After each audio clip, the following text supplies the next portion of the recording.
Let's read Revelation 13. I saw a beast rising out of the sea with 10 horns and 7 heads, with 10 diadems on its horns and blasphemous names on its heads. And the beast that I saw was like a leopard, its feet were like a bear's, and its mouth was like a lion's mouth. And to it, the dragon gave his power and his throne and great authority. One of its heads seemed to have a mortal wound, but its mortal wound was healed, and the whole earth marveled as they followed the beast. They worshiped the dragon, for he had given his authority to the beast, and they worshiped the beast, saying, "Who's like the beast, and who can fight against it?" And the beast was given a mouth uttering haughty and blasphemous words. It was allowed to exercise authority for 42 months. There's your time period. Same time period. Keeps showing up, 42 months. Opened its mouth to utter blasphemies against God, blaspheming his name and his dwelling, that is, those who dwell in heaven. It was allowed to make war on the saints and to conquer them. And authority was given it over every tribe and people and language and nation. And all who dwell on the earth will worship it, everyone whose name has not been written before the foundation of the world in the book of life of the Lamb who was slain. If anyone has an ear, let him hear. If anyone is to be taken captive, to captivity he goes. If anyone is to be slain with the sword he must be slain. Here's a call for the endurance and the faith of the saints. Then I saw another beast rising out of the earth. It had 2 horns like a lamb, and it spoke like a dragon. It exercises all the authority of the first beast in its presence and makes the earth and its inhabitants worship the first beast whose mortal wound was healed. It performs great signs, even making fire come down from heaven to earth in front of people. And by the signs that it is allowed to work in the presence of the beast, it deceives those who dwell on the earth, telling them to make an image for the beast that was wounded by the sword and yet lived. And it was allowed to give breath to the image of the beast, so that the image of the beast might even speak and might cause those who would not worship the image of the beast to be slain. Also, it causes all, both small and great, both rich and poor, both free and slave, to be marked on the right hand or on the forehead, so that no one can buy or sell unless he has the mark, that is, the name of the beast or the number of its name. This calls for wisdom. Let the one who has understanding calculate the number of the beast, for it is the number of a man, and his number is 666. All right. I gave you a quote from Osborne. I'm not going to read it. I'll just tell you to circle right in the middle of that quote the words sovereignty of God.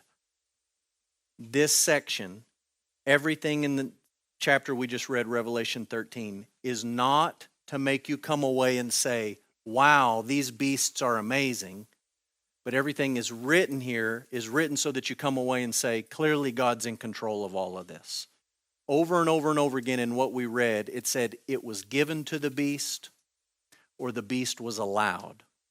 All of these passive Greek verbs are saying to you, God is giving this authority to the beast for a time, and when he's ready, he'll take it back. And God is allowing the beast to do these things. None of these things are outside of God's sovereignty. Eugene Peterson, I think this is a very helpful summary of what we just read. The beast from the sea and the earth are the images by which St. John will show us the satanic will covertly at work in these large areas of government and religion. With the sea beast, the dragon will frighten us into disobedience. And with the land beast, he will deceive us into illusion. So there's 2 tactics. He didn't get the child. He didn't win the war. He didn't get the woman or her offspring. So here's his next 2 tactics. Raw power and fear, number 1. Number 2, deception and confusion. So we'll trace all these through. John saw a beast from the sea, which represents Satan's attempts to use political power to destroy the people of God. So notice what he says about this beast from the sea. He has 10 horns and 7 heads with 10 diadems and blasphemous names. All of those images, this great authority and the power he had from the dragon, are intended to communicate to you raw, unopposable power that he has. All those images communicate power. In John's time, Who was it who wielded raw, absolute, unopposable power? Caesar, Rome, however you want to slice that out, that's who he immediately has in mind. But he also has in mind Daniel 7, which we're going to circle back to in just a minute. So just put that thought on hold. Beast from the sea. Next, there's a beast from the land, and it represents Satan's attempt to use religious deception to destroy the people of God. So those are the two tactics. You're going to use political power to force people into doing what he wants, or he's going to use religious deception to destroy the people of God. He'll use them in conjunction. He'll use one or the other, but those are the two tactics being described in Revelation 13. Notice what he says about this beast out of the earth, verse 11. It looks like a lamb, has horns like a lamb, but it talks like a dragon. It's deceptive in its nature from the get-go. And he goes on to talk about he performs great signs to deceive those who live on the earth. So political power and religious deception.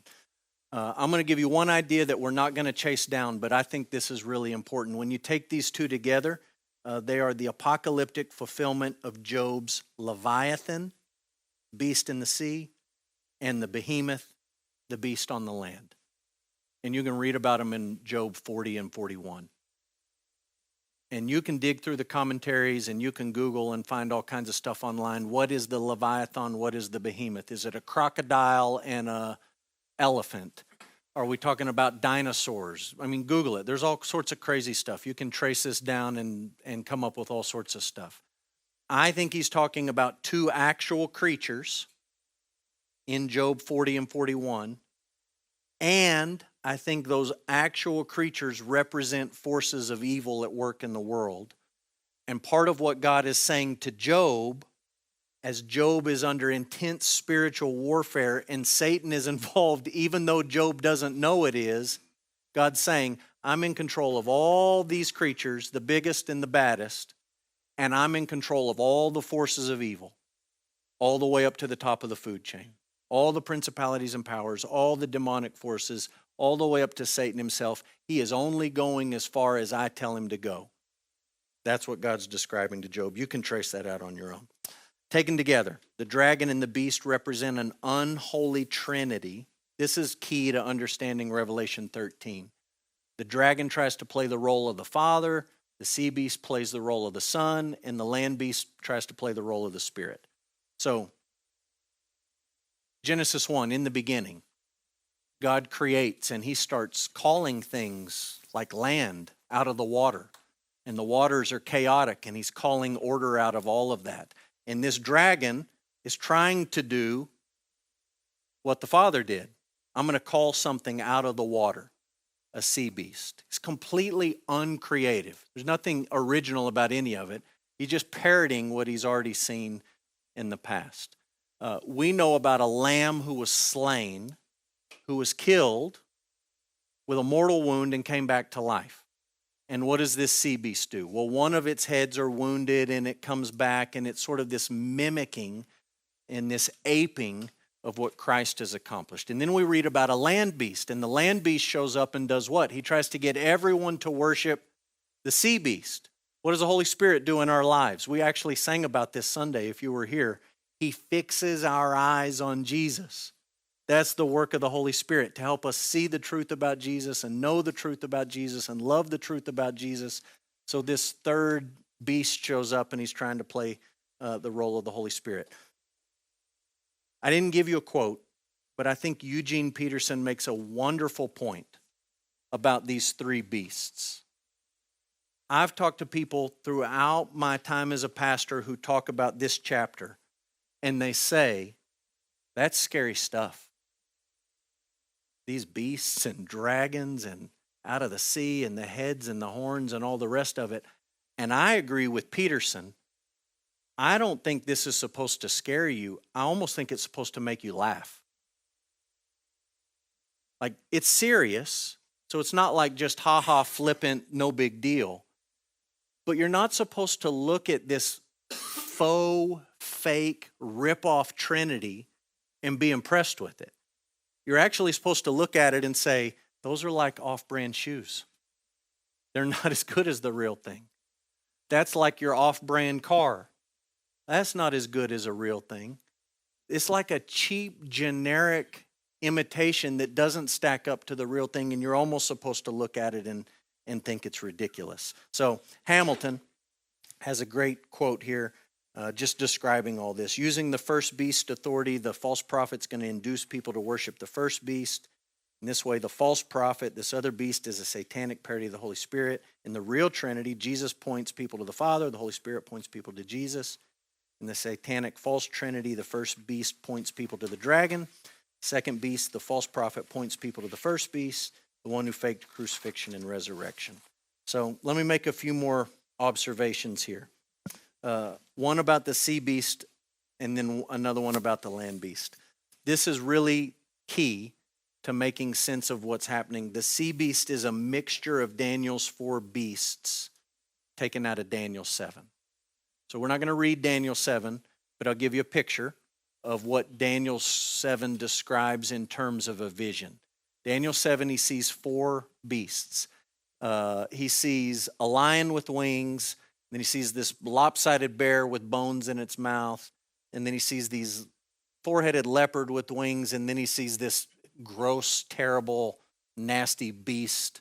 And in the vision, what he's seeing is the Babylonian Empire, the Persian Empire, the Greek Empire, and the Roman Empire. And when John describes the first beast from the sea, he says, it's kind of like a lion, it's kind of like a bear, and it's kind of like a leopard, and it's kind of this nasty thing coming up out of the sea. And he's taken all of those and mashing them together. So this is key to, I think, how you got to make sense of this. In John's day, it's Rome. But previously it was Babylon. And before that it was Persia. And after that it was Greece. And then it was Rome. And guess what? After Rome it's going to be somebody else. It is Rome and the power of the Roman state and Caesar and all of that stuff. But it's also any ungodly political force that wants to use power to prevent people from worshiping the Lamb. And so I gave you some quotes. One from Mounts. He says it's the Roman Empire, but it's more than the Roman Empire. Schreiner, it's not confined to Rome, but it does refer to Rome. It's every manifestation of evil in all governments. Beale says it's Assyria, Egypt, Babylon, Persia, Greece, Sodom, Rome. It's all the future kingdoms of the world. All of these kingdoms represent this beast from the sea. So in our world today, we wouldn't look at any of these empires, but you could look at North Korea and say there's a totalitarian state where believers are not allowed to worship or have the scriptures or follow Jesus or have a church, and the state is ultimate. Power is what controls everything. You could look at China in a lot of similar ways, a lot of other nations, and you could say there's just brute political force. You could look at Nazi Germany, and you could say that's brute political force to impose a worldview that denies the truth of the gospel. That's these beasts that John is describing from the sea. I've even told you in recent weeks, I think you could look at Western liberal democracies who want to impose a godless worldview on its citizenry and say that's the beast. All of those governments look really respectable at the UN, don't they? They show up, they have their suits, they give their speeches, they have their translators. It all looks very, nice. They're all smiling. But what John's doing is he's ripping the curtain back and he's showing you what's underneath that. What's real, even though you don't see it on display in a UN speech. And I'm not trying to make any political point about the UN. I'm just using that as an example. Where it looks one way, and John's pulling back the curtain to show you that it's really something else. I also think that this first beast will culminate in an Antichrist figure, big A Antichrist figure, or if you want to use Paul's term, a man of lawlessness. I do think that's coming, but I don't think this is only about a future Antichrist. It's about Rome, and it's about these godless political powers before Rome, and it's about the godless political powers after Rome, And I do think in the end, at some point, it will have a full manifestation in the Antichrist. Poitras describes that, I think, pretty well, and I'll let you read that quote. One thing to note, I just think this is really interesting, too good to pass over. The sea beast, if you want to be literal, it had a plague on one of its heads. A plague. The Greek word is plague. And most English translations don't read, he had a plague on its head. Most of them say he had a wound on its head. But in Revelation, it's always God that sends plagues. Who sent the plagues on Egypt? God sent the plagues on Egypt. Who sends the plagues in Revelation? God sends the plagues in Revelation.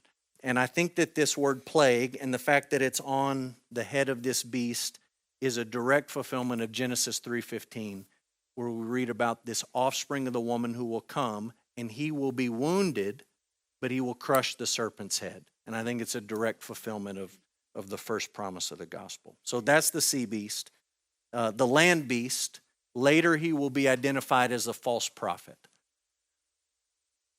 So he's not called the false prophet here, although he does false prophet things. But in later passages, you read about the dragon and the beast from the sea, and you read about the false prophet. So clearly this beast from the land is the false prophet.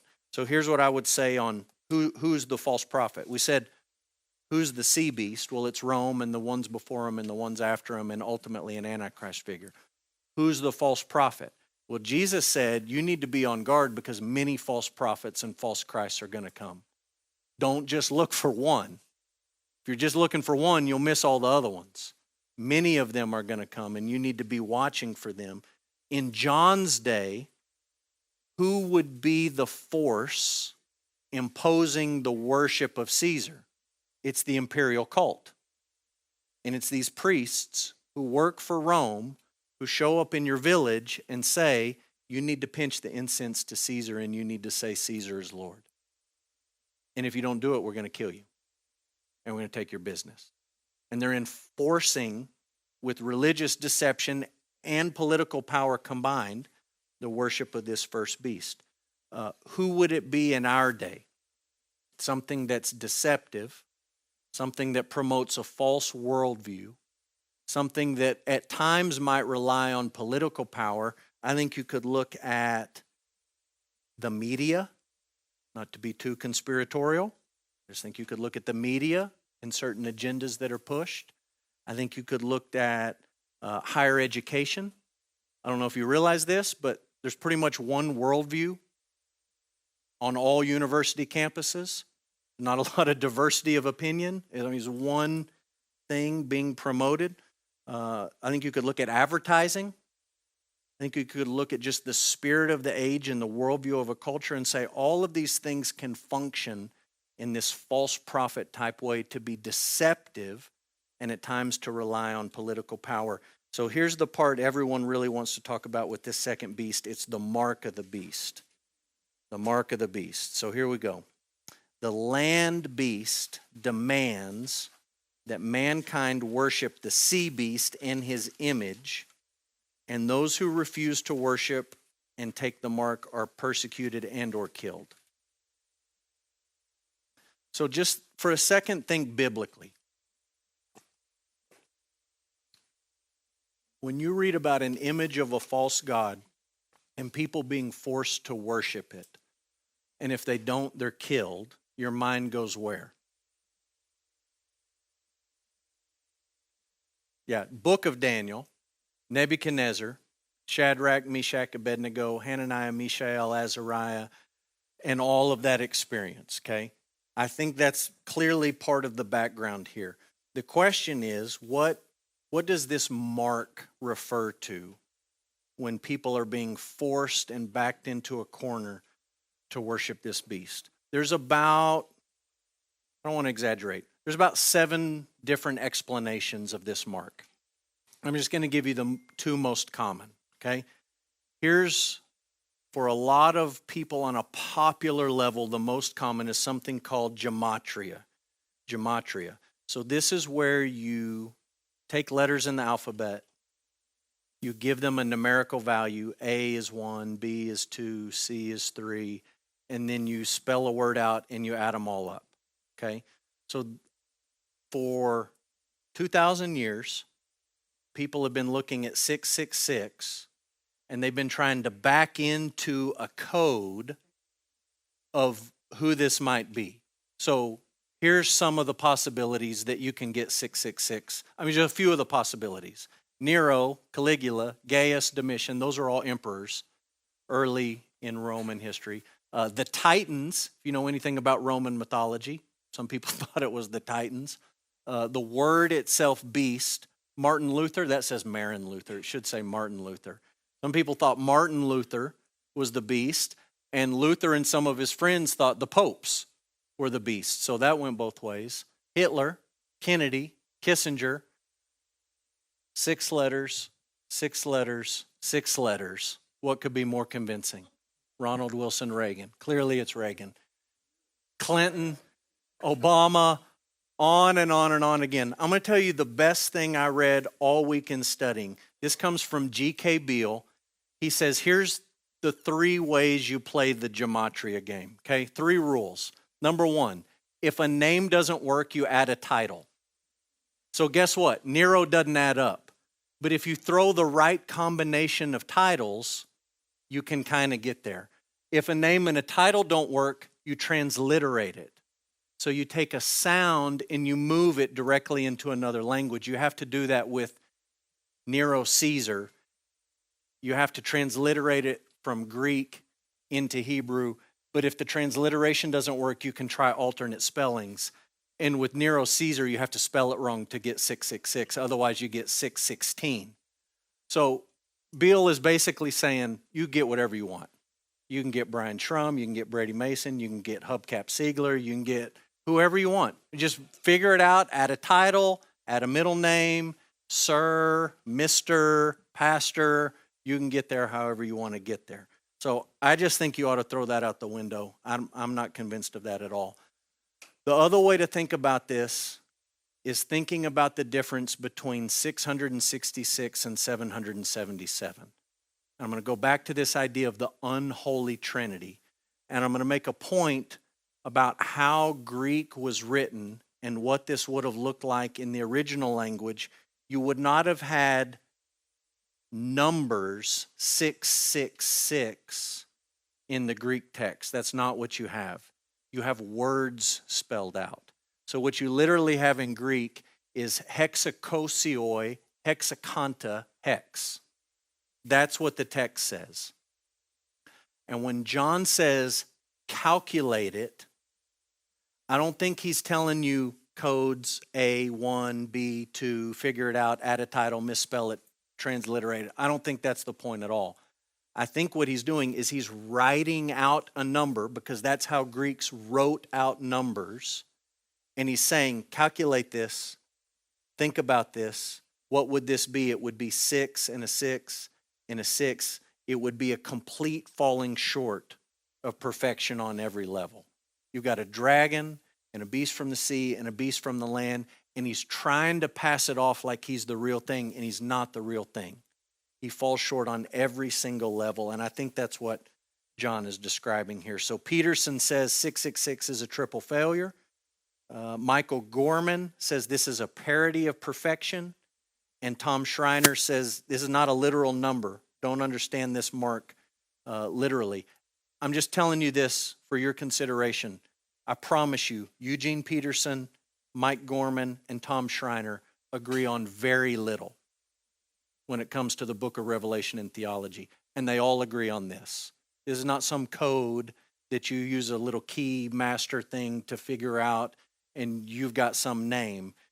He's just saying this is a falling short. This is not perfection, but it's sub-perfection. Poitras, just to put a bow on it. What's the mark of the beast?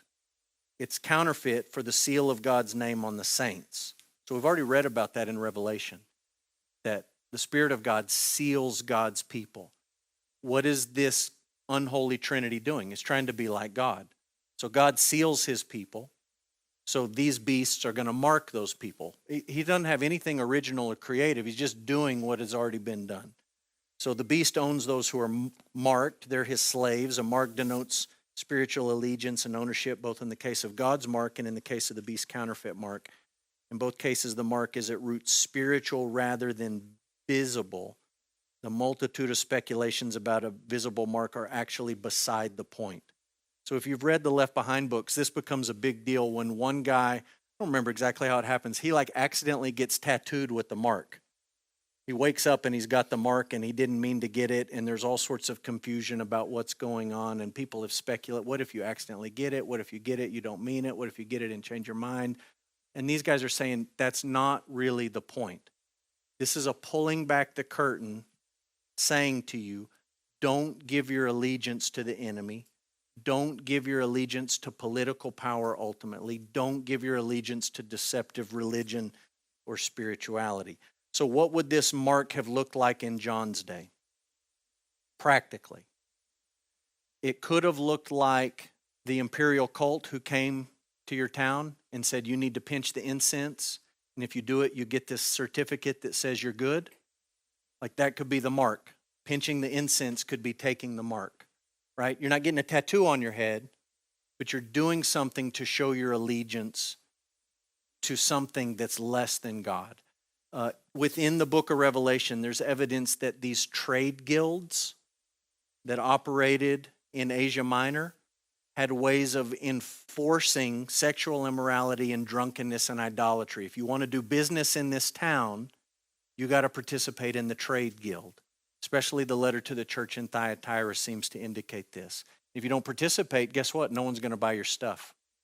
Like you're out. You don't play the game, you're out. Well, they're not asking you to get a tattoo on your head or a microchip. They're just saying you need to go along with wickedness and idolatry, and if you don't, there's a consequence, persecution and maybe even death. What would it look like today? It could look like believers in China having the CCP knock on your business, Ron Hinsley's dry cleaners in China, and saying, we want you to put this image of the emperor up in your business, and if you don't, we'll shut you down. We want you to promote something that's godless and wicked, and if you don't, there's a consequence. In the United States, it could look like, hey, if you don't change your social media picture in June to the right colors, we'll all know. We'll know what kind of person you are. Like there's lots of ways that this could play out. And all the stuff that evangelicals get crazy about in terms of microchips and tattoos is completely missing the point for what John's actually describing with this mark. So, almost done with chapter 13.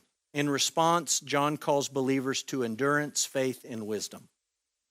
Endurance, faith, and wisdom. There's a question about how to translate the part about the lamb who was slain in the book. And the question is, was it the lamb who was slain before the foundation of the world, or was it the book that was written before the foundation of the world? And it's not exactly clear, but I think the best way to think about it is that the book was written before the foundation of the world. So, dragon and a beast from the sea who's going to use power and just try to crush people, and a beast from the land who's going to use deception and rely on the political power of the first beast. That's a lot of evil and wickedness and hate and oppression for God's people to deal with. And I think when you come to the end of that chapter, there's a parallel, just to geek out for a minute, in Lord of the Rings. You remember the scene, if you've read it or watched it, where they're fighting at Helm's Deep, and they're backed into this valley, and the enemy's just coming in waves, and they won't quit, and they won't quit, and they won't quit, and they do literally everything they can to prevent it, and there's nothing. They can't do anything. And there's a scene where Theoden basically gives up, and he says, what can men do against such hate? There's so much hate. There's not anything we can do to stop this much hate. That's kind of the feel from 13 with these two beasts and the dragon, and they're opposing and they're pressing and all the rest. And in the book and in the movie, Aragorn says to him, let's ride out. Let's just go face them. And he says that because he knows help has promised to show up on the third day, and it's the third day, and they're going to go out and they're going to fight this great battle, and they do it, and they go out and they win.